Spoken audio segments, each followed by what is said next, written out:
Noniin, terve. Mulla olisi suunnittelussa vetää tommonen vähän pidempi, reilun 200 kilsan fillarilenkki.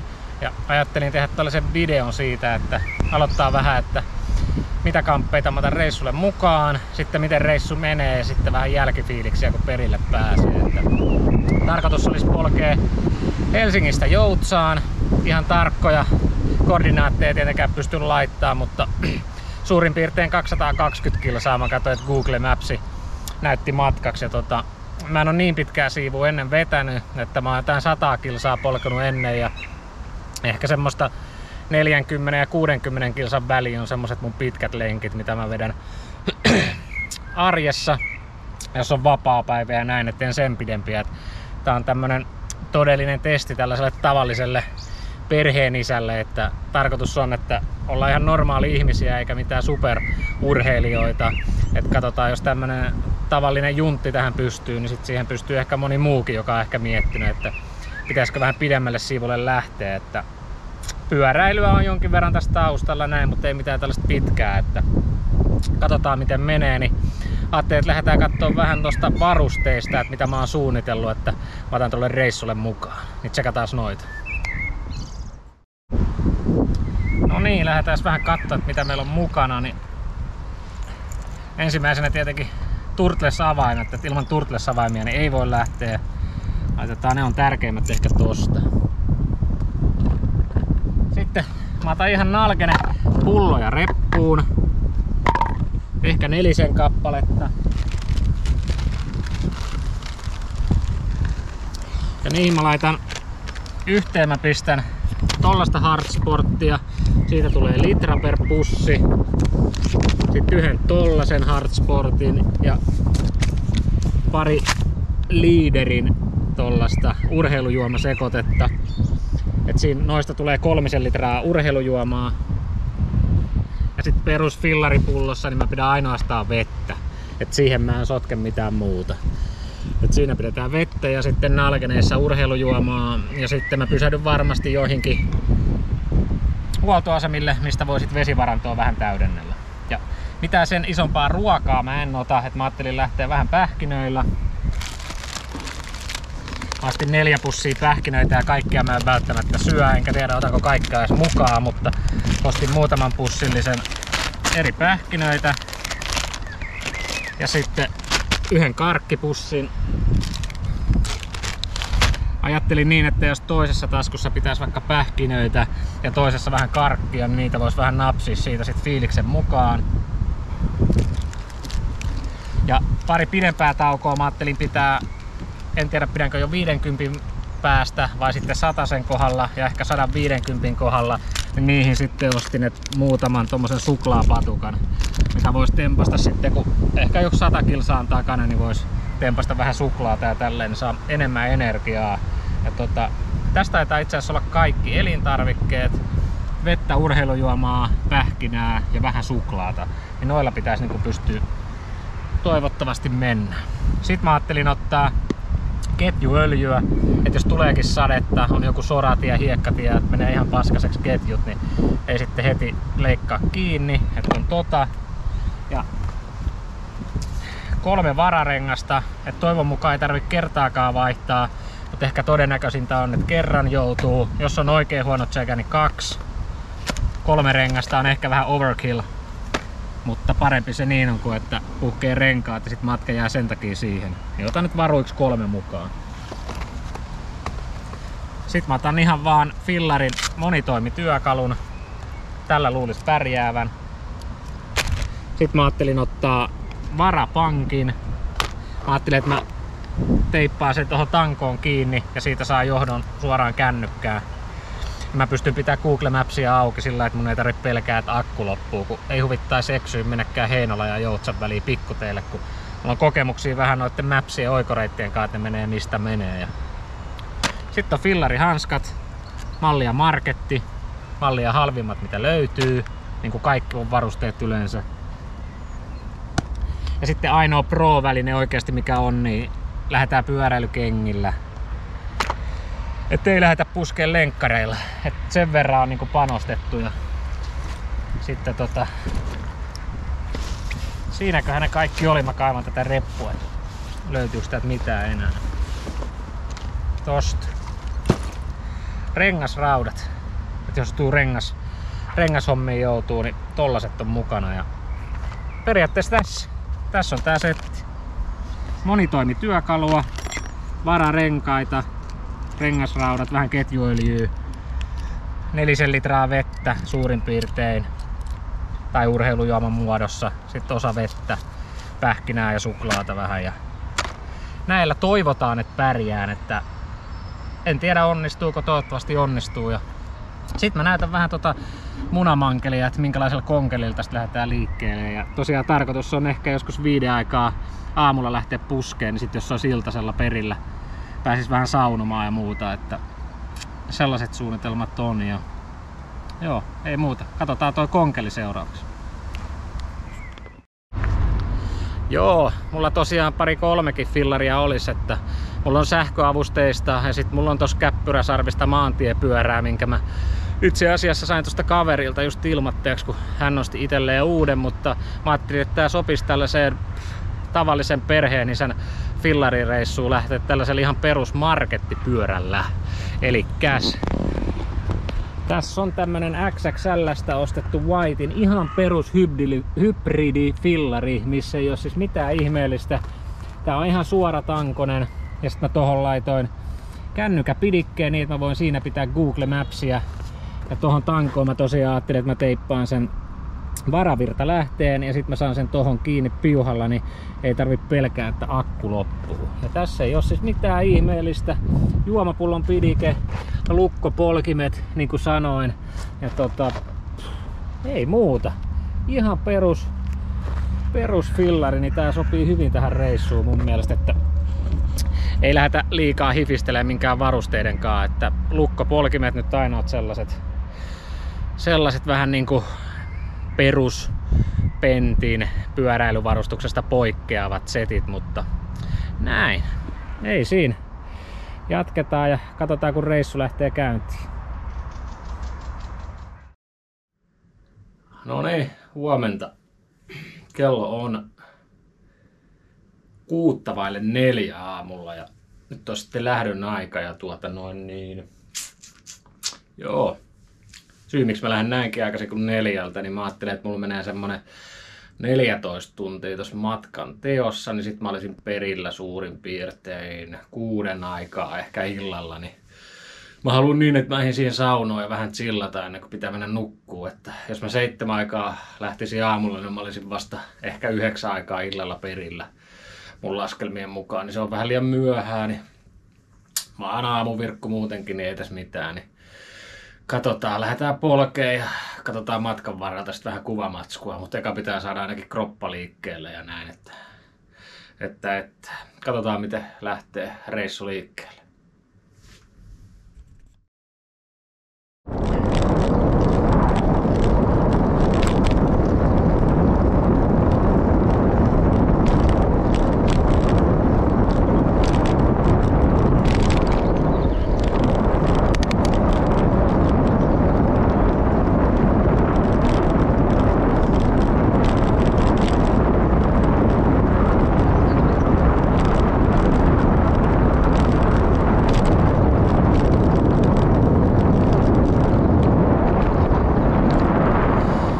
No niin, ollaan tässä Seutulan suoralla ja ekat reilu 10 kilometriä tultu ja ei kai tässä pikkuhiljaa alkaa lämmöt tulee päälle ja ei osaa vielä sanoa, että mitkä fiilikset tässä on, mutta katsotaan, että ehkä kun joku 50 kilsaa saa alle, niin tietää vähän, että miten se kroppa tähän reagoi, mutta ei ole ainakaan vastatuuli ja lentokentän suoraan mennään alamäkeen, niin mikäs tässä?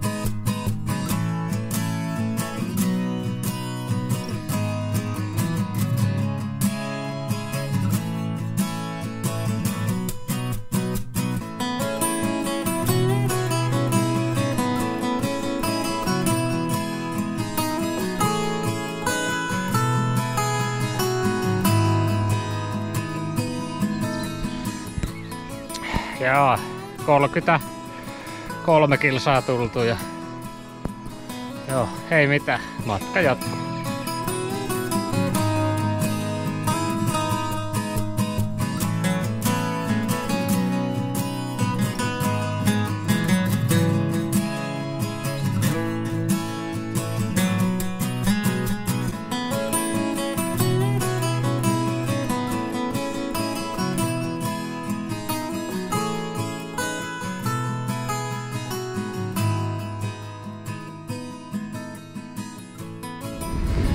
Järvenpäähän saavuttu ja 35 kilsaa takana, että ei vielä sellaista tauon tarvetta ole, että kerran pysähdyin tuossa pissalla ja muuten sitten tullut yhtä soittoa eikä vielä sellainen puuskuta, että mä ajattelin, että 30 ja 50 välillä mä pidän jonkun pidemmän tauon, että se on patukan tai jotain muuta vastaavaa, mutta vielä ei kyllä tunnu yhtään siltä, että pitäisi taukoja pidellä, niin mä nyt jatkan ja pidän sitten, kun siltä tuntuu. Ehkä jossain 60-70 kohdilla kyllä pidän sitten, vaikkei siltä tuntuiskaan, niin ettei sit yllätä mikään väsymys, niin semmosen pidemmän tauon, mutta jatketaan nyt puksuttamista, kun vielä jaksaa kuvan kauniissa järven päässä.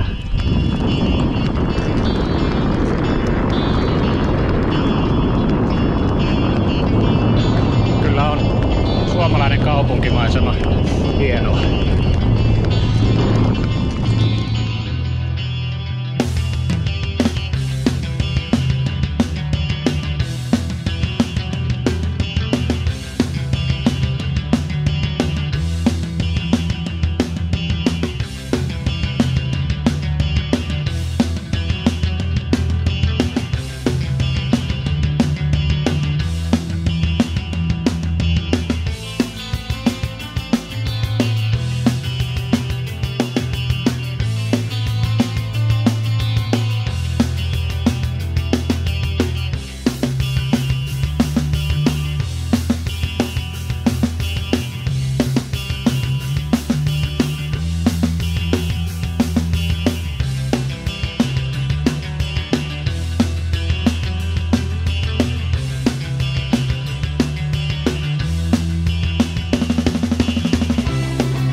Joo, tässä on joku 20 kilsaa Lahteen ja tästä on ajettu nyt 80 kilsaa ja ei ole vielä mitään sellaista tarvetta ollut pidemmälle tauolle muuta kuin pari kertaa käynyt tyhjennyksellä tossa ja samalla täyttänyt juomapulloja, mutta ei mitään sapuskataukoa tai sen sellaista pidempää settiä, niin on tarvetta vielä pitää. Niin mä nyt ajan 20 kilsaa tuohon Lahteen ja jos siinä on joku hyvä paikka, mistä ottais vaikka kahvin, niin ehkä nappaan sellaisen, mutta muuten niin jatketaan polkemista, kun niitä sitten pakottavaa tervettä taukoa ei pidetä sitten.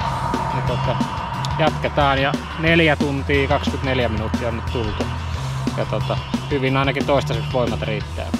Jatketaan!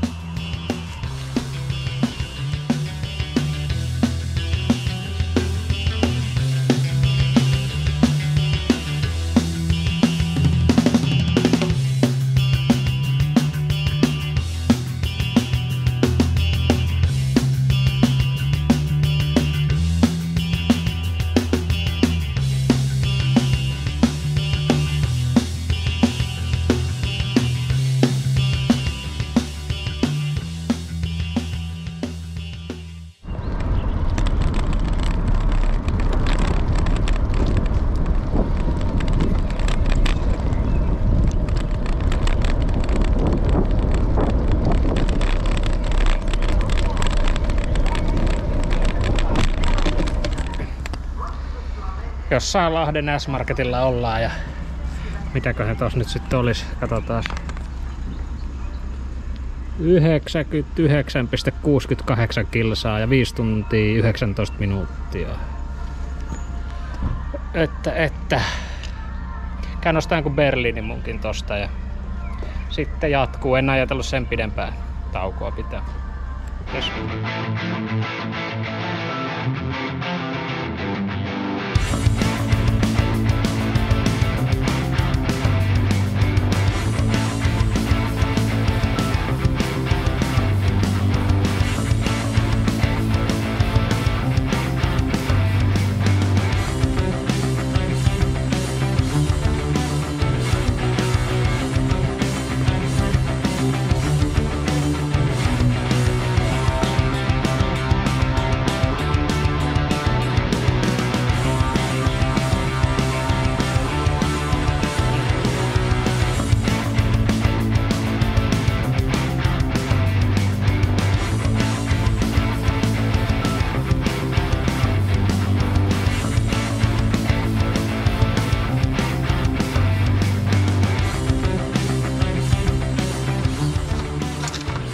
Joo, mä kävin tosiaan tossa, olikohan se nyt sitten Hennalan S-Marketti, niin ostaa vähän pari pasteijaa ja Berliinin munkin ja korvapuustin ja se oli tasan 100 kilometrin kohdalla, niin mä oon nyt jossain 116 kilsan kohdalla.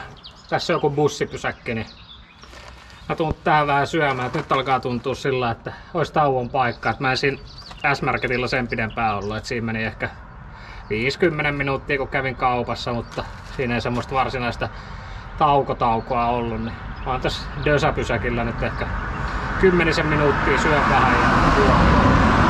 Sitten lähdetään puskeen tuossa Heinola olisi seuraavaksi. Sitten en ole ihan varma, kuinka paljon Heinola on tästä, mutta tosiaan 6,5 tuntia on tultu ja nyt pikku tauko ja sit jatketaan kohta.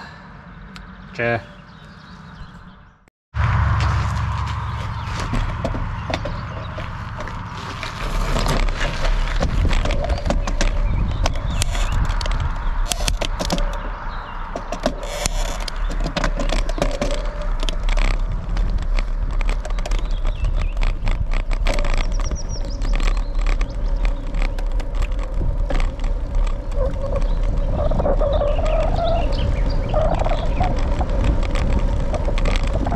No niin, tulihan se semmonen raja vastaan, että tossa Lusin suoran jälkeen alkoi tällaista hiekkatietä, tuommoista rämisevää nimismiehen kiharaa ja koko ajan ylös, alas, ylös, alas, ylös, alas, että tässä on, olisiko tässä 50 jotain kilsaa vielä, mulla ei ole tuolla karttaa auki, mutta joku 55 kilsaa jäljellä ja parikymmentä kilsaa on tullut jo tällaista, että tää viimeinen 70 kilsaa on kyllä rankka, että nyt on voimat loppu. Mä yritän jaksaa vielä ton vikat 55, mutta joo, eka 100 tuli niinku ihan kuin vettä vaan ja sit se alkoi vähän käymään voimille tossa ja on pitänyt taukoja vähän tiheemmin, mutta nyt tosiaan nämä viimeiset 70, niin nämä on kyllä mehun viejät, niin en tiedä. Katsotaan, kyllä tää tästä.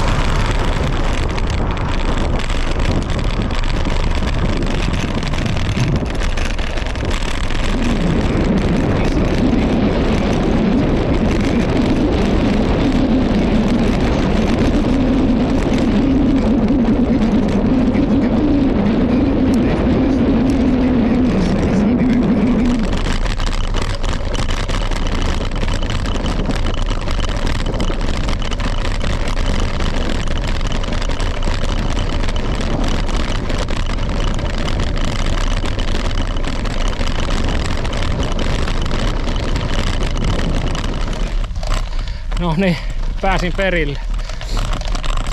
Tää on tätä viimeistä mökkitietä. Tätä menee tommonen kilometrin verran ja 3 minuuttia, niin sitten se on 218 kilometriä ja 12 tuntia 42 minuuttia.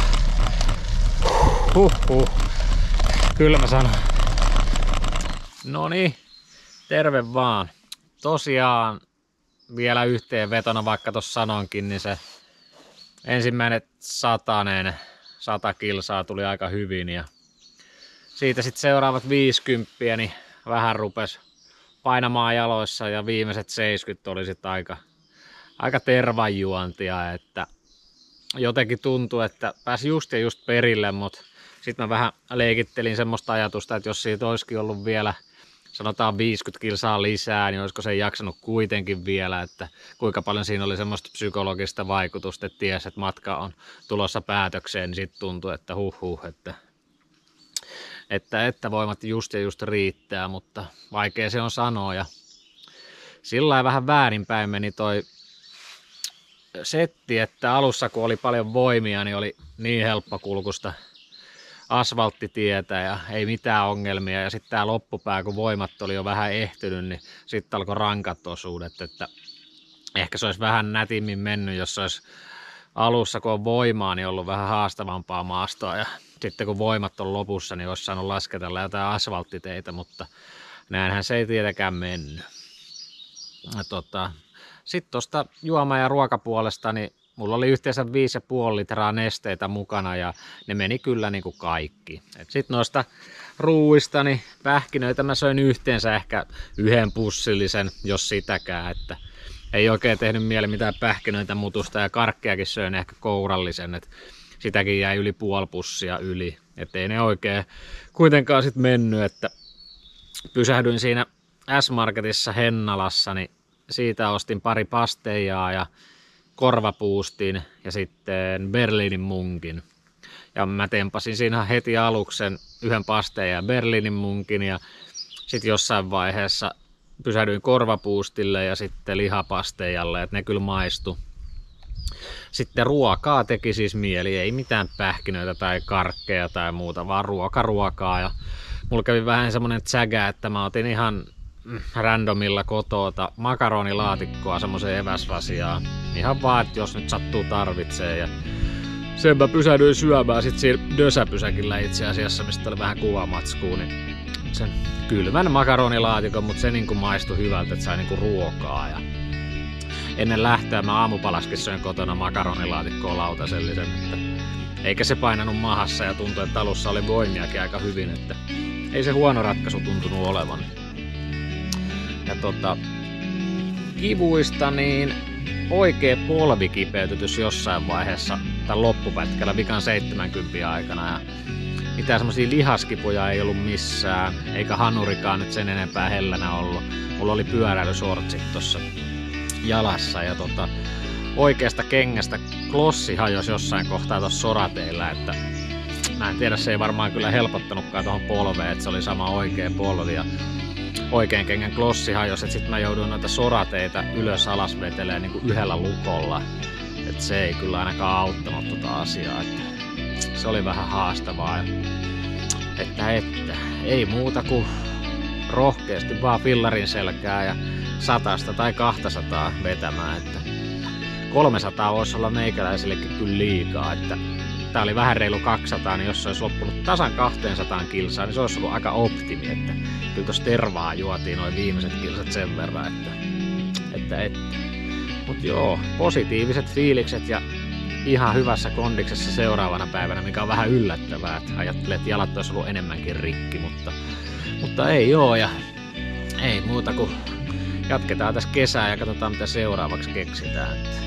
Morjes kaikille ja kiitos kun katselitte videoa. Moi!